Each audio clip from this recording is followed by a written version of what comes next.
Olá, pessoal do quinto ano, vamos então para a nossa última parte sobre o sistema solar.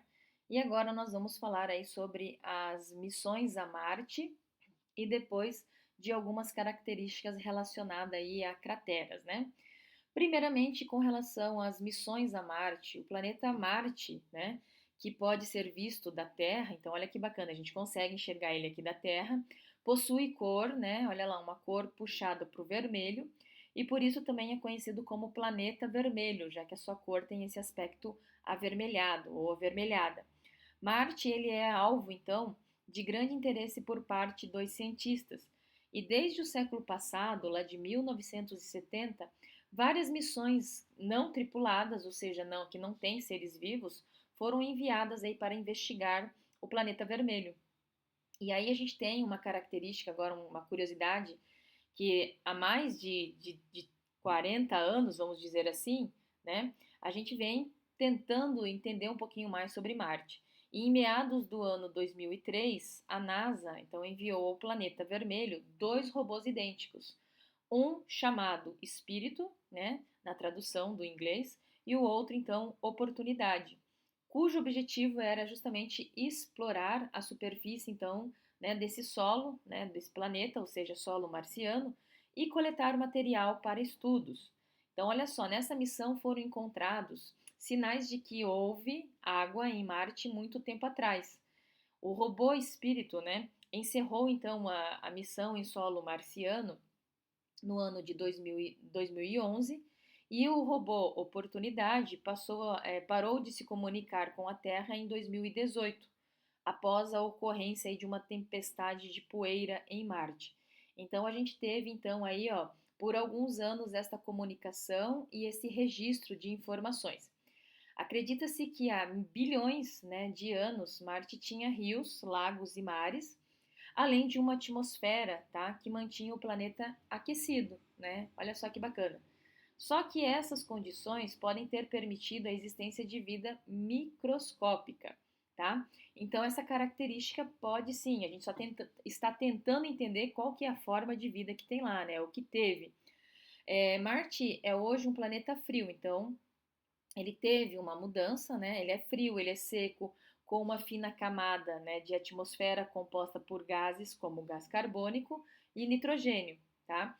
E uma superfície coberta por um solo rico em óxido de ferro, que popularmente a gente chama de ferrugem, tá? Que é responsável então pela sua coloração vermelho alaranjado, né? E aí nós lemos essa questão sobre a ferrugem. Então, no ano passado, vocês, né, estudaram que materiais que contêm ferro enferrujam quando entram em contato com a água e o oxigênio do ar. Então, essa é uma transformação irreversível. Então, lá no último bimestre do ano passado, nós vimos, né, a questão aí deste fato que o ferro, ao entrar em contato com a água e o oxigênio, ele vai então enferrujar e formar a ferrugem. Nós também vimos aqui, ó, né, a questão de alguns conceitos importantes. Asteroide, que é um corpo celeste, rochoso e metálico que orbita o Sol. Tem dimensões variadas que vão do tamanho de um pedregulho até centenas de quilômetros de diâmetro. No sistema solar, a maioria dos asteroides é encontrada no cinturão de asteroides, região localizada entre Marte e Júpiter, né? Este cinturão ele separa os planetas rochosos dos planetas gasosos, né? E com relação aos cometas, ele é um corpo celeste composto basicamente de gases congelados e grãos, né, de material rochoso. Em sua trajetória no sistema solar, conforme um cometa se aproxima do Sol, alguns de seus, eh, alguns de seus componentes vaporizam-se e formam duas caudas longas, uma azulada composta de gases e a outra esbranquiçada composta de poeira, né? E aí então nós vamos começar a falar porque esta questão de asteroides, cometas, meteoritos, meteoros vem nos reportar aquele assunto sobre crateras. Então, as crateras de impacto são formadas quando corpos celestes, como meteoritos, asteroides e cometas, atingem a superfície de um astro. Crateras são encontradas, então, em todos os planetas rochosos. Entre eles, a gente menciona os quatro: Mercúrio, Vênus, Terra e Marte. Também é encontrada na Lua, né? E na maioria das luas de outros planetas, né? Que são os satélites naturais de outros planetas. Aqui nós vimos que conforme a gente solta uma bolinha, ela vai cair na areia e vai causar uma marca. Quanto mais próxima esta bolinha, né, uma profundidade, quanto mais longe, maior é a profundidade. Quanto menor é a bolinha, menor é a cratera, quanto maior é a bolinha, maior é a cratera. Então, a gente pode entender que o efeito da altura de queda de um objeto afeta a formação de crateras. Então, existe uma relação, né, quantificável, né, entre as dimensões da cratera e a altura da queda, ok? Ah, e existe também o efeito da massa, né, do objeto na formação dessa cratera, ou seja, se ele é maior ou se ele é menor. Então, há uma relação quantificável entre as dimensões da cratera e a massa de objeto que a formou quando ele ainda atingiu a superfície, né?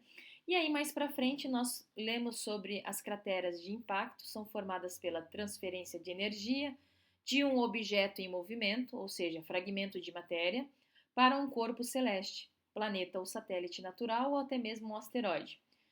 Como os objetos do espaço se movem muito rápido, carregam uma enorme quantidade de energia. Tá? Em um impacto, a energia do movimento é transformada em calor, que derrete, pulveriza e escava rochas. Né?